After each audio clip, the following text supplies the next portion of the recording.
There's a specific kind of night that most of us have had at least once. You're lying next to someone. The room is dark. They're asleep, or maybe just turned away. And you're staring at the ceiling with this feeling you can't quite name, not sadness, not anger, not loneliness in the ordinary sense. Something more like a hollow, a space inside your chest where something should be and isn't. The strange part, the part that makes it worse, is that you care about this person. You might even love them. But in this moment, with them right there beside you, you have never felt more alone. Most of us don't talk about that. We file it away. We tell ourselves we're being too sensitive or too demanding, or that this is simply what long relationships feel like after a while. We get up in the morning and make the coffee and move through the day, and we quietly wonder if something is wrong with us.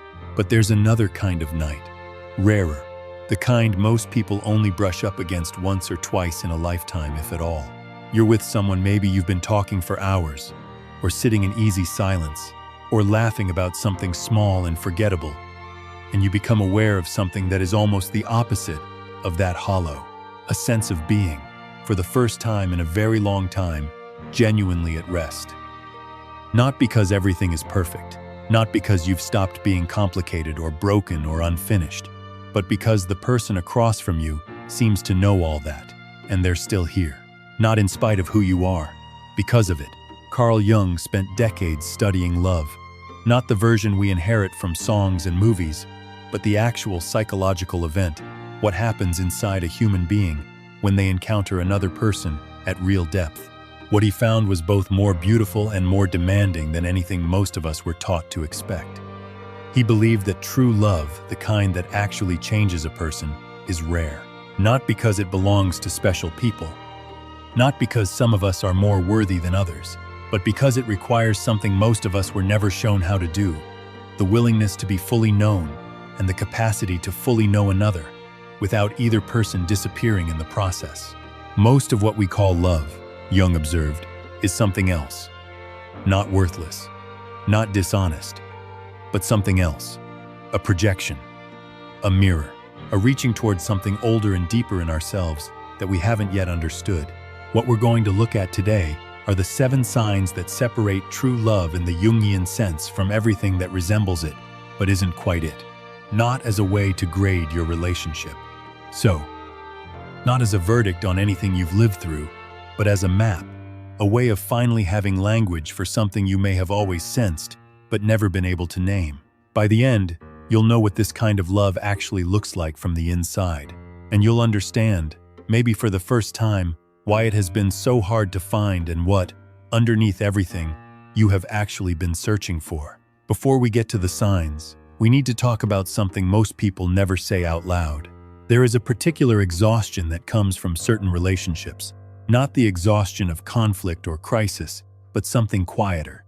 The exhaustion of performing, of managing, of being, day after day, a slightly edited version of yourself because something in you has learned that the unedited version is too much, or not enough, or simply not what this person signed up for.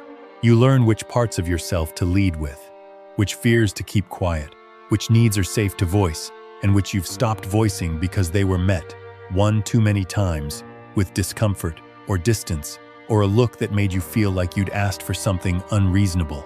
And you do this so gradually that after a while, you don't even notice it anymore. You just call it being considerate, being mature, not making everything about you. But underneath that, quietly, there is grief. The grief of being in a relationship and still feeling fundamentally unseen.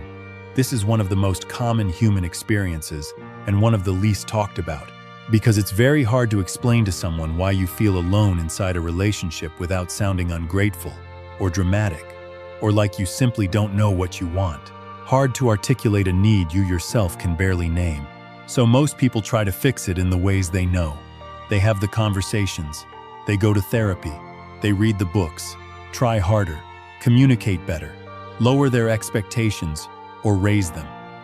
They tell themselves that the electric aliveness of the beginning was just chemistry, and what comes after this quieter, flatter thing is the real love, the mature love, the love that lasts. Sometimes that's true, but sometimes it isn't.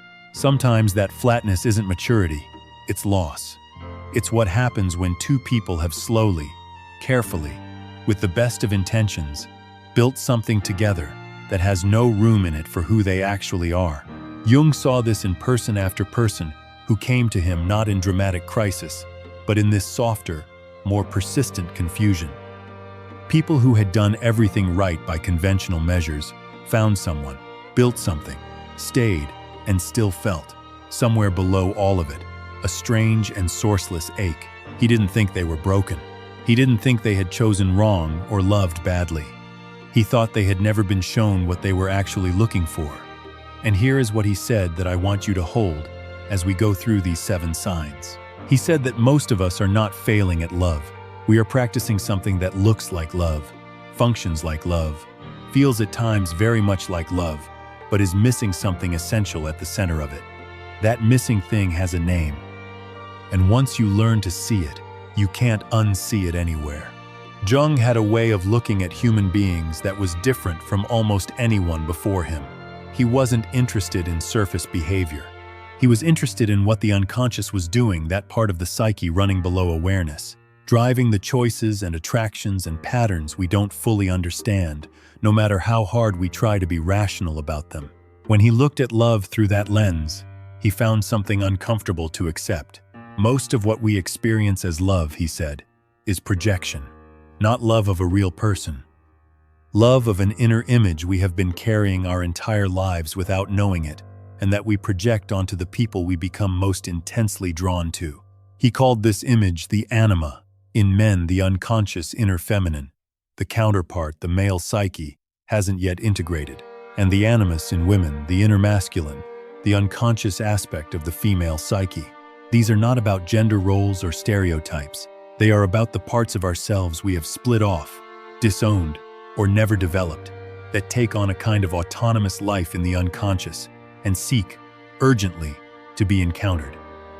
When we meet someone onto whom we can project that image, someone who carries, in the way they move, or speak, or look at us, the quality our inner image has been searching for, we experience something that feels exactly like falling in love.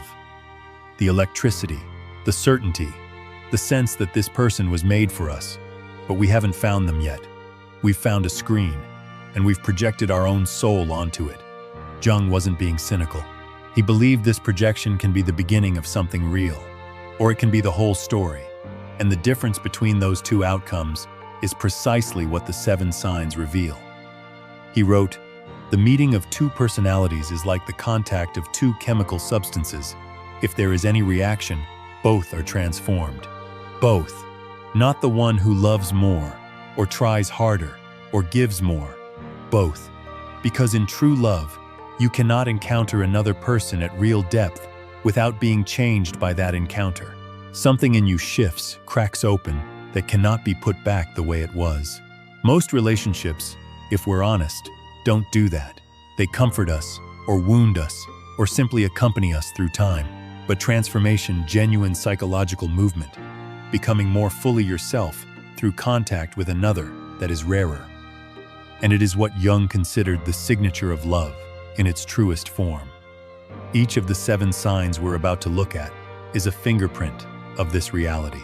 Evidence that what exists between two people is not just projection, not just familiarity, not just comfortable companionship, but encounter. The kind that leaves both people permanently, quietly changed. Let's go through them one at a time. As we do, I want to invite you to think, not abstractly, but specifically. Think of the people you have loved. Think about which of these signs were present and which were quietly, persistently absent.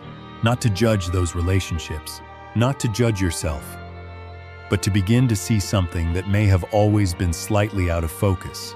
The first sign is this: you feel free to be unfinished. Most of us, in relationships, present the most complete version of ourselves we can manage. We hide the uncertainty. We minimize the fear. We keep the unresolved parts of our lives, the things we haven't figured out yet, the grief we're still carrying, the ways we're still becoming, as hidden as we can manage. Not because we're dishonest, but because experience taught us, usually very early, that incompleteness makes people uncomfortable. that there is a version of yourself that will be loved and a version that is too much, and the safest strategy is to keep the second version out of sight. True love doesn't ask for the finished version. It doesn't need you to have processed your grief or sorted out your relationship with your parents or arrived at clarity about what your life is for. It isn't in love with your potential or your best self or the person you are on good days. It is in love with the actual you, the one still in process, still carrying things, still figuring it out. You know this sign is present when you notice something specific. You stop editing before you speak. Not every time, not perfectly, but enough that you notice the absence of the usual inner censor. You say the thing you didn't plan to say, the thing you normally keep to yourself, and instead of bracing for the reaction, you're simply curious what they'll say. Because somewhere, without deciding to, you stopped being afraid of their judgment. That freedom is one of the rarest gifts one person can offer another, and most of us have never received it. The second sign. Their presence calls forth a version of you that you recognize as more true, not more impressive, not more likable, more true. There are people who make us perform better, who bring out our wit, our ambition, our charm. That's a real thing, and it can feel extraordinary, but it is different from what happens here, which is not that you become more dazzling, but that you become more honest, more at ease in the actual texture of who you are, more willing to say what you actually think instead of what will land well. Jung talked about this in terms of individuation, the process of becoming more fully yourself over the course of a life. And he noticed that the people who genuinely accelerate that process are not always the ones who make things easier. Sometimes they do, but what they always do is make it harder to pretend. Harder to maintain the persona, that polished, socially acceptable surface we wear for the world, because something about their presence makes the mask feel unnecessary, heavy, like something you can set down for a while. You recognize this sign when you notice, sometime after being with this person, that you feel more like yourself than you did before. Not better necessarily, not more confident or more settled, just more accurate, like something that was slightly distorted has been quietly corrected. That is not a small thing. In Jung's view, it is almost everything. The third sign, you can disappoint them and the love survives. This one is harder than it sounds. Most of what we call love is, to some degree, projection-based. And projection-based love is fragile by nature, because what we've fallen in love with is partly an image, the idealized version of the person we've constructed in our minds. And the real person will eventually fail to match that image. They'll be petty when we needed them to be generous, absent when we needed them to be present, human when we needed them to be something more than that. In projection-based love, that moment when the real person steps outside the image feels like collapse, like the love itself was built on something false. Because in a way, part of it was, true love has already made room for this. Not as a theory, not as a noble decision, but as something lived, the other person's failure, their limitation, their capacity to be scared, or selfish, or wrong. It doesn't dissolve the love. It lands differently, met not with the particular devastation of a shattered image, but with something closer to sorrow, a sorrow that still has warmth in it, a disappointment that doesn't revise the whole relationship. You know, this is real when you have genuinely disappointed them, not in a small way, and you watch the love absorb it. Not without pain, not without difficulty, but without dissolution. What was between you bent and didn't break. And afterward, quietly, it had more substance than it did before. The fourth sign, something in you becomes quieter, not numb. That distinction matters enormously. Numbness is what happens when we shut something down, when a feeling is too much and we find a way to stop experiencing it. Quieter is different. Quieter is what happens when something that was consuming a great deal of energy simply stops needing to. Most of us carry, in most of our significant relationships, a kind of low-level vigilance, an antenna, always slightly extended, scanning for signs of withdrawal, for shifts in mood, for evidence that the person's love is conditional in ways we haven't fully mapped yet. We learn to read them, their silences, their tone, the particular quality of their distraction, and we adjust ourselves accordingly. We don't do this consciously. It becomes reflex. In true love, that antenna relaxes, not because there's nothing to navigate. Every relationship has its difficulties, but because the fundamental question underneath all that vigilance has been answered in a way the nervous system actually believes. The question being, am I safe here? Not physically, psychologically. Can I set down the performance, even briefly, and trust that what's underneath will still be welcome? When the answer is genuinely yes, something in the body changes. There is a quality of ease that is different from happiness, different from comfort. It is the particular quiet of a creature that has stopped bracing for threat. Most people have never felt this in a romantic relationship. Many have felt it alone, in solitude, in certain places in nature, but not with another person close by. If you have felt it, you know exactly what I mean. And if you haven't, I want you to know it exists. Its absence in every relationship you've had until now is not evidence that you don't know how to relax. It is evidence that the conditions for that relaxation were never quite present. The fifth sign, they mirror your unconscious back to you, and you are grateful rather than defensive. This is perhaps the most psychologically precise of the seven, and the most counterintuitive. Jung believed that one of the primary functions of intimate relationship when it's working at depth is to make the unconscious visible. The people closest to us have an almost uncanny ability to see what we cannot see in ourselves. The patterns we repeat without recognizing them as patterns. The defenses we maintain without knowing they're defenses. The fears we've learned to call by other names. In most relationships, when someone tries to hold that mirror up, we experience it as attack. We get defensive, or we shut down, or we find a way to turn it back on them, because what they're reflecting is genuinely uncomfortable. It is the part of the self that was exiled, the part that wasn't supposed to be seen. In true love, something different happens. When this person reflects something difficult back to you, something you didn't want to see, there is still discomfort. But underneath the discomfort is something else. A feeling of being understood at a level that is almost disorienting. A sense that this person has reached somewhere that no one else has reached before. And even though what they found there is hard, the fact that they found it, the fact that they were willing to look, feels like the deepest form of intimacy you have known. You don't become defensive. You become still. You sit with it. And later, when the initial sting has passed, you notice that something has shifted. Something has moved that needed to move. And you are, quietly and unexpectedly, grateful. The sixth sign. The relationship has its own direction. Something larger than either of you. Jung observed something in the deepest relationships that he found difficult to fully account for in purely psychological terms. In true love, there is a sense quiet, persistent, not always conscious that the relationship itself is going somewhere, that it has a kind of momentum neither person fully controls and neither fully understands. That together you are oriented towards something larger than your own comfort or contentment, toward growth, toward meaning, toward a becoming that neither of you would have arrived at alone. This is not the same as shared goals, though it may include them. It's not compatibility, though it requires a deep form of it. It's more like a feeling that the relationship has its own life, its own purpose, that something has gathered here that is not reducible to either of you individually. People who have experienced this describe it differently. Some call it a sense of rightness that doesn't depend on circumstances. Some describe feeling that the relationship is working on them in ways they can sense but not fully articulate. Some say it simply feels in a very quiet way like something that was supposed to happen.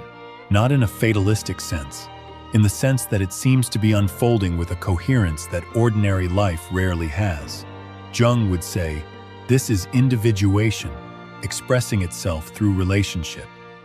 Two people whose encounter is genuinely serving the process of each becoming more fully themselves.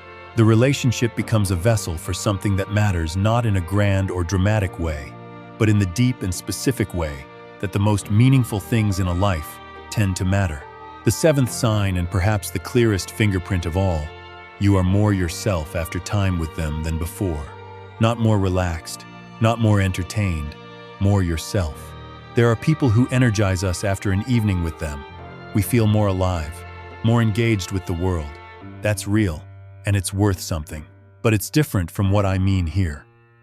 What I mean is this: time with this person seems to return you to yourself, to something essential and clarifying, as though the hours spent with them, even in difficulty, even in disagreement, have the effect of making your own life come into sharper focus. Your values feel more legible. What matters feels more clear. The compromises you've been making, without fully acknowledging them, become visible. Not because this person told you anything in particular, but because being genuinely seen has a way of helping you see yourself. Jung believed that the deepest intimacy is not fusion, two people dissolving into each other, losing the edges of themselves in the merging. The deepest intimacy is encounter, two people who remain distinct enough, present enough, whole enough as individuals to actually meet. And what that meeting produces, if it is real, is not a blurring of each person into the other. It's a sharpening, a clarification, each person becoming more themselves through the contact. If you finish time with someone and feel not just warm or happy or entertained, but more oriented, more in possession of your own self, more clear about who you are and what your life is, for that is not a small thing. That is, in Jung's understanding, the mark of an encounter that is genuinely rare. Now, take a breath here. I want to ask you something, and I want you to resist the first answer that comes. When you went through those 7 signs, which relationships in your life had most of them? Which had few? And when you identified the ones that were missing, what did you feel? For most people, what surfaces is not simple. It might be grief for a relationship that came close, but didn't quite arrive. It might be recognition, the sudden clarity that what you've been calling loneliness was actually something more specific, the absence of this particular kind of being known. It might be something closer to hope, the feeling that now you can see it, you might be able to find it or receive it when it comes. What I want to be careful about here is something Jung himself was careful about. These 7 signs are not a verdict on your past. They don't mean the people you loved were wrong for you, or that you chose badly, or that real love was absent from those experiences. What they describe is where the psyche was in both of you at the time. Because here is something Jung understood that most of us don't. We don't attract the love we deserve. We attract the love we are unconsciously prepared for. And what we're prepared for is shaped, more than almost anything else, by the parts of ourselves we haven't yet met. The person who has never been allowed to be unfinished in someone's presence won't easily recognize or tolerate a partner who offers that freedom. It will feel strange, exposed. The nervous system has learned to associate love with vigilance, and genuine safety feels, at first, almost suspicious. The person who has never experienced a relationship with its own direction larger than either person will tend to misread that quality when it appears. It won't look like what they've been expecting love to look like. This is not failure. It is a description of how the unconscious works. It can only seek what it knows to seek. And what it can seek expands only through experience, through reflection, through the slow and often uncomfortable process of becoming more conscious about what has been driving us. What the 7 signs offer, then, is not a checklist for finding better people. They are an invitation to become someone who can recognize, receive, and remain in a kind of love that you may have always been moving toward without being able to quite see it yet. That work is not fast. It is not romantic in the conventional sense, but Jung believed it was the most meaningful thing a human life could undertake, because it is not separate from who you are becoming. It is the becoming itself. I want to try to describe something that is difficult to put into words, what it actually feels like from the inside when most of these signs are present. It doesn't look like a movie. It doesn't feel like the initial rush of falling, that particular intensity that is partly wonder and partly the unconscious recognizing its own projection.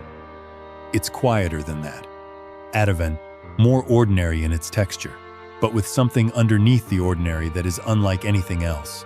You're sitting with this person at the kitchen table maybe, or driving somewhere unremarkable, or in the middle of an argument even, and there is this awareness, not dramatic, just present, that you are not performing. that there is no version of yourself you are managing for this person's benefit.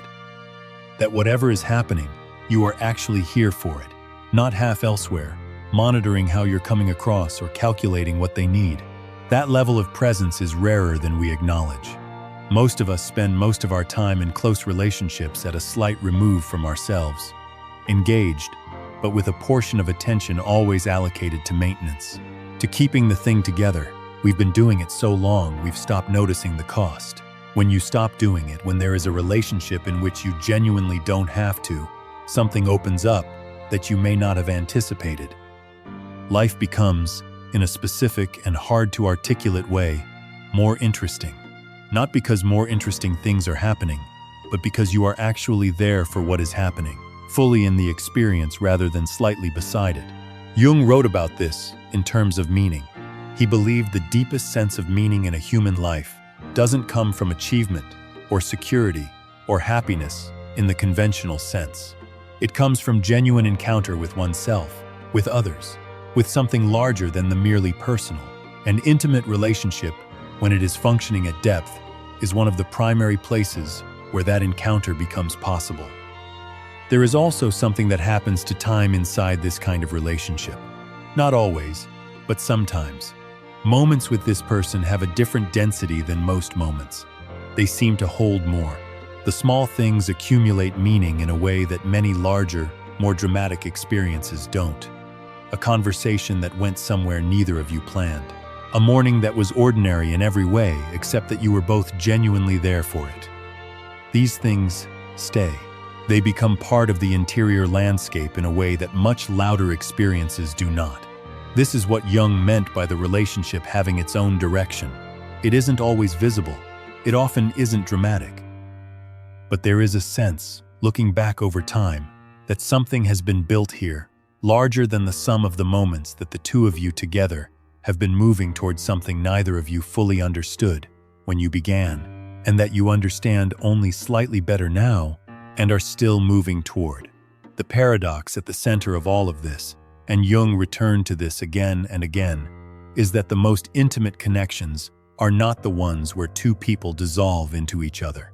They are the ones where two people are simultaneously closest and most distinctly themselves, where the presence of the other doesn't threaten the self, but clarifies it.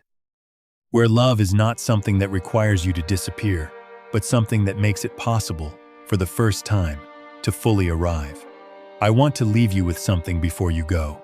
Not a summary, just one thought, and then one question. The thought is this: everything we've looked at today, every sign, every quality, every trace of what Jung considered true love, points toward the same underlying truth. That love, at its deepest, is not something that happens to you. It is something you become capable of. And what you become capable of is determined, more than anything else, by how far you are willing to go in encountering yourself, not the self you present to the world, not the self you aspire to be, the actual self, the one that carries unhealed things alongside beautiful things, shadow alongside light, incompleteness that no achievement has ever quite filled. Jung believed, and this is perhaps his most radical and most hopeful idea, that the psyche is always moving toward wholeness, always. Not quickly, not in a straight line, not without cost, but the direction is always toward integration, always toward encounter, always toward a larger and more complete version of what you already are. Love, in his understanding, is not a distraction from that process. When it is real, it is one of the primary ways the process happens. The other person becomes the mirror in which you first clearly see the parts of yourself that have been living in shadow. The relationship becomes the vessel in which something that couldn't have happened alone becomes possible. This means that the love you're looking for is not waiting for you to find the right person. It is waiting for you to become slowly, imperfectly, with a great deal of patience for yourself, someone who can recognize it when it arrives, who can receive it, who can remain in it when it becomes hard, which it will, because you understand at some quiet level what it is actually for. And now the question. I want you to sit with this one rather than answer it quickly. In every relationship you have ever been in, what were you really looking for that you had not yet found in yourself? Not what you wanted from them, what you were reaching toward, through them. What quality, what wholeness, what part of your own soul you were moving toward when you moved toward them. Because Jung believed, and I think he was right, that the answer to that question is not a description of your past. It is a map of your becoming. The truest thing you can know about the direction your life is moving in. And it is, in the end, the beginning of everything.